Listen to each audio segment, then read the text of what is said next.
Thank you very much, Dominique, and also Ayan for the invitation.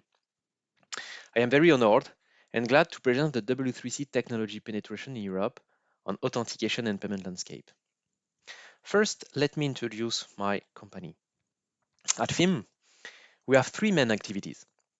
We provide product accreditation with our laboratory covering many sectors such as payments, authentication, health, IoT, transit, and biometrics. We also provide test platform and test tools for payment and transit stakeholders, and also consulting services, both business and technical, on digital identity, authentication, payment, and transit. With a worldwide presence, Fime has a global vision of the industry and able to support all stakeholders of the payment chain. We are present on Americas, EMEA, and APAC region. Fime is also a member of industry standards, including FIDO, which is a consortium providing passwordless authentication method. Also EMVCO, as you can see, which is a global consortium that facilitates worldwide interoperability and acceptance of secure payment transaction. And of course, W3C and many others.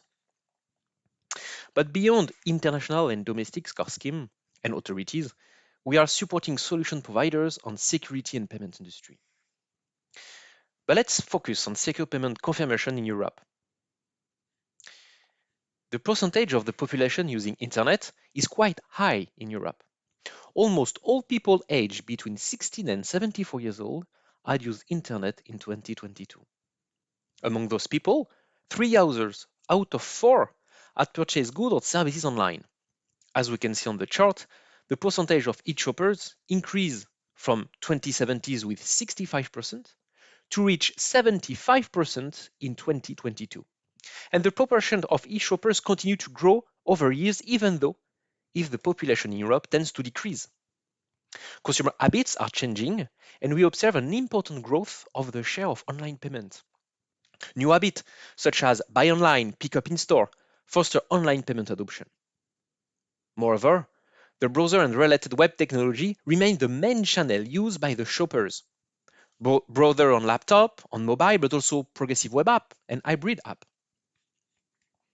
So it is true that the European regulation on strong customer authentication and the Payment Service Directive, enforced in 2018, has drastically reduced the fraud rate in Europe, reaching the lower value of 0.03% in 2021. But consequently, the fraudsters have adapted their method, mainly reoriented on a way to deceive the user. An increasing amount of authorized fraud attack is rising, as per latest European Payment Council report on fraud and threat trends. It means that fraudsters manipulate or scam the user for them to perform an actual strong customer authentication, but without knowing the real purpose of it. As you can see on the chart, the percentage of e-commerce revenue lost to payment fraud increased in Europe to be higher than North America and almost the same as APAC region. It includes rejection rate, chargebacks, and fraudulent transaction as per latest CyberSource report. This kind of threat is mainly exploiting the lack of awareness by banks and authentication method weakness for phishing, such as OTP. And OTP still represents an important share of authentication method in 2022. For example, in France, 23% of e-shoppers was supporting OTP. SMS OTP is subject to phishing and other attacks such as SIM swapping. The telecom providers are invited to provide more support to the industry to prevent such increasing type of fraud. But in addition to the fraud, the card abandonment is a key concern in Europe. According to Sales Cycle report, the card abandonment rate in Europe in 2022 was almost 80%. And among abandonment reasons, the authentication step is important. For instance, in 2021, the EMV 3DS challenge, meaning the interaction with the user by the bank, led to 20 to 30% abandonment. More recently, Stripe related that manual shuffle between the merchant app and the authentication app led to 11% drop in conversion rate. The standardization bodies and authorities take this concern seriously. EMVCO introduced mechanism to the latest version of the specification to improve the user experience. International card schemes are also pushing to increase frictionless authentication by banks, leveraging on more accurate data and technologies, such as FIDO. But frictionless means more data, and data collection is limited by browsers, and privacy protection is governed by regulation, for example, GDPR in Europe.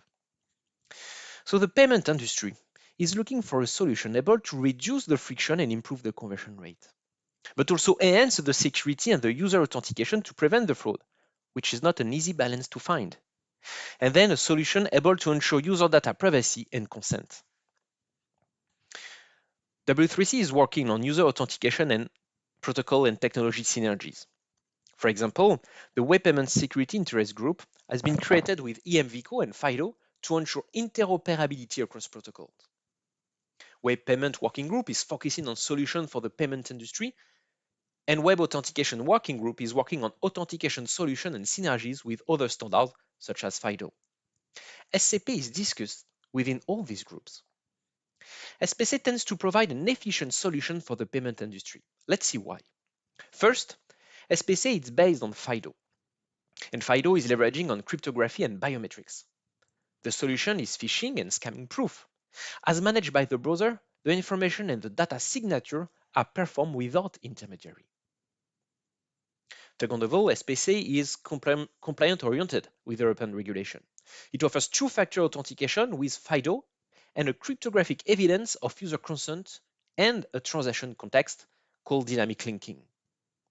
Finally, SPC is user-friendly with a unified experience across browsers, adding a consumer trust. Plus, there is no redirection. The user remains on the merchant page, which reduces the friction. According to a Stripe study, SPC is also faster, 3 times faster than OTP. So how the industry welcomed this technology?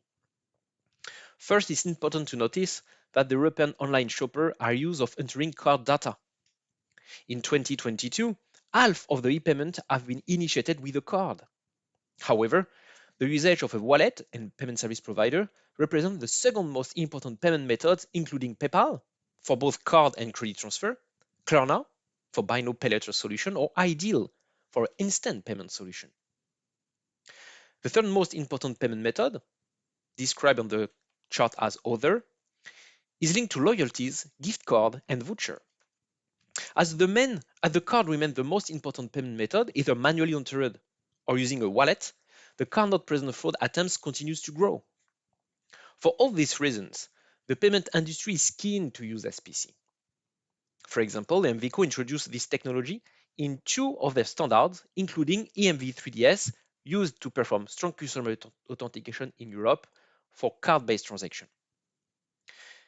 EMV3DS indeed is a protocol enabling user authentication for electronic transaction initiated by a card.